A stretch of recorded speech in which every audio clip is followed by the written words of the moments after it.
한 주간의 교계 뉴스 중에서 가장 핫한 이슈를 골라서 깊숙이 파고들어서 집중 보도하는 이슈 앤 포커스. 네, 국민일보의 박용미 기자가 자리했습니다.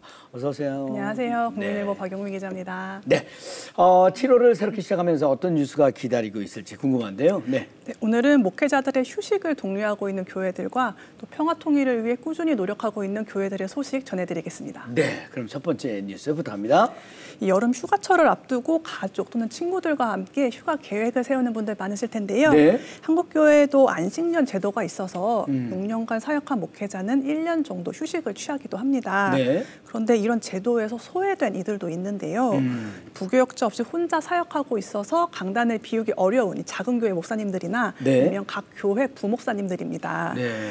이 휴식을 누리지 못하는 목회자를 위해서 이어지고 있는 다양한 배려들에 대해 소개해드리겠습니다. 네, 목회자들이 잘 쉬어야 목회를 더 건강하고 즐겁게 할 수 있을 텐데 네, 휴식 없이 사역하는 목사님들이 많다는 게 참 안타깝습니다. 특히 작은 교회 목사님들은 대신 설교해 줄 사람이 없어서 고충이 크죠. 네, 그렇습니다. 네. 이 대신 설교해 줄 목회자를 초청하려고 해도 이 사례비를 줄 재정이 없어서 안식년을 가지 못하는 경우가 있다고 합니다. 네. 이런 목회자를 위해 대한예수교장로회 통합 서울로회는 안식년을 노예 규칙으로 정하고요. 네. 작은 교회에는 대신 선교한 목회자의 사례비를 지원을 하고 있습니다. 네. 대리 설교자는 주로 서울로회 은퇴 목사님들인데 작은 교회는 연륜 있는 목사님들의 설교를 들을 수 있어서 좋고 또 은퇴 목사님들은 오랜만에 설교를 할 수 있어서 좋은 일석이조의 제도라고 할 수 있습니다. 네네. 또 이 제도는 몸이 아파서 설교를 하지 못하는 경우 등 피치 못할 사정이 있을 경우에도 활용이 가능한데요.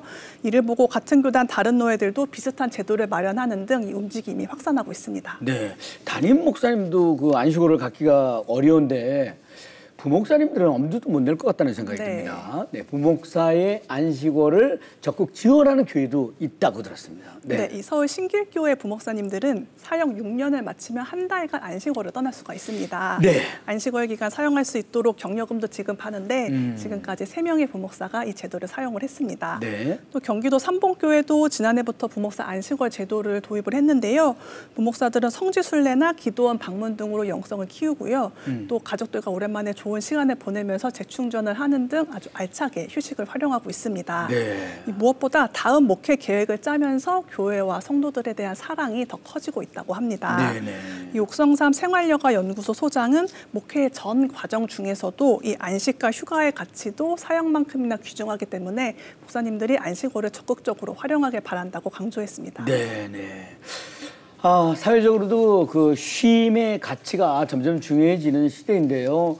목회자들도 쉼의 가치를 당당히 누릴 수 있게 돼서 교회와 성도들에게 더 깊은 은혜가 전해지길 기대해 봅니다. 네, 자 다음 소식 듣겠습니다. 이 북한은 물론 북한 이탈 주민에 대한 국민들의 인식이 점점 부정적으로 바뀌고 있다는 조사 결과가 나왔습니다. 네. 이에 따라 한국교회가 북한 정권은 경계하더라도 북한 주민들은 사랑으로 품을 것을 가르쳐야 한다는 목소리가 높아지고 있는데요. 이 북한 선교사 양성부터 인문학 교육 그리고 전국적인 기도 연대까지 통일을 위한 준비를 놓치지 않는 한국교회 소식 전해드리겠습니다. 네. 올해가 분단 그 80년이기도 한데 북한에 대한 국민들의 인식이 점점 나빠지고 더 나빠지고 있다고 하니까 같은 민족으로서 안타까운 얘기인데 그렇습니다. 자세한 조사 결과를 설명해 주시죠. 최근 한국 리서치가 전국 만 18세 이상 성인 1000명을 대상으로 대북 인식 조사를 시작을 했는데요. 네. 이에 따르면 북한을 적으로 인식하는 국민 비율이 58%로 2년 전보다 무려 10%포인트가 높아졌습니다. 네.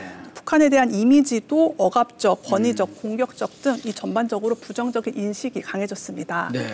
북한 체제를 버리고 떠나온 북한 이탈 주민에 대한 호감도도 낮아지고 있는데요. 응답자들은 이들에 대해 평균 47.9도의 호감을 표시를 했는데 이 역시 2년 전보다 꾸준히 낮아지고 있는 수치입니다. 네. 북한 주민에 대한 호감도는 36.9도로 더 낮았는데요.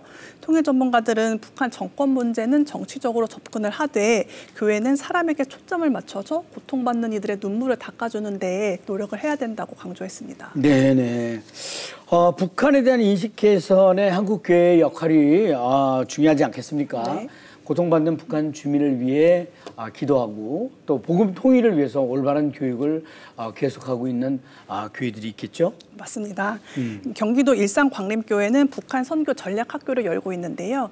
북한에 대한 올바른 실상을 알리는 것은 물론이고 이 북한 접경 지역을 직접 방문해서 현장 학습을 하기도 합니다. 네. 일산광림교회는 최근 탈북민 10명을 구출을 했고요. 앞으로는 또 100명을 구출하겠다는 목표를 세우기도 했습니다. 네.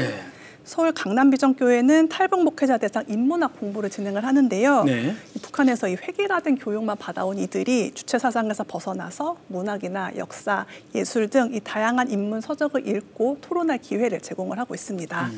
또 주빌리 통일구국기도회는 교단을 초월해서 교회와 단체가 통일을 위해 기도를 하고 있는데요. 네. 현재 84개 단체가 국내외 53개 지역에서 기도회를 열고 있습니다. 네, 알겠습니다. 네. 언젠가는 우리의 기도와 노력이 열매를 맺어서 하나님께서 북한 주민들의 눈물을 닦아주고 평화 통일을 이루게 하실 줄로 믿습니다. 박용미 기자 대단히 감사합니다. 수고하셨습니다. 감사합니다. 네.